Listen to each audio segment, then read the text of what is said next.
دوای ئەوەی لە ماوەی دەسەڵاتی سەرەدای سەدام حوسێن وەک سەرۆکی عێراق هەوڵیدا بۆ دروستکردنی چەکێک کە ناسراوە بە چەکی نایاب.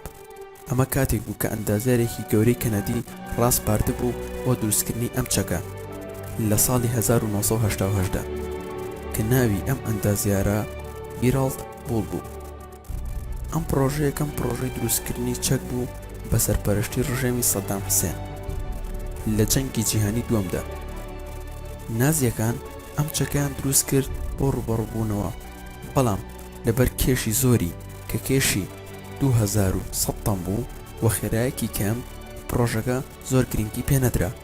تا ئەڵمانیا داگیر کرا و هەموو شتێکی ئەو پرۆژەیە کەوتە دەست سوپای هاوپەیمانان.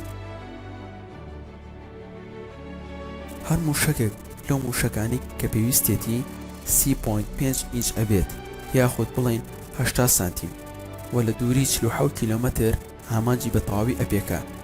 بەڵام ئەو جۆرەی کە لە ڕژێمی سەدامدا هەبوو لەسەر سکەی شەمەندەفەردا ئەنرا.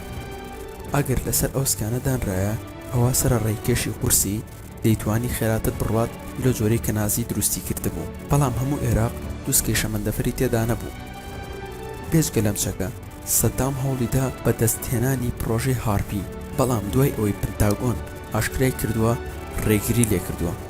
هەروەها هەمان ئەندازیار دانرا بۆ پرۆژەی چەکی موشک هاوێژی دوور کە ئەم چەکەیان لە کاتی هاوێشتندا لە خولگەیەکدا بەرز ئەبوو و ئامانجی بە تەواوی ئەپێکا لە دووری 750 کیلۆمەتر و قورسایی ئەم چەکە 102 تەن بوو.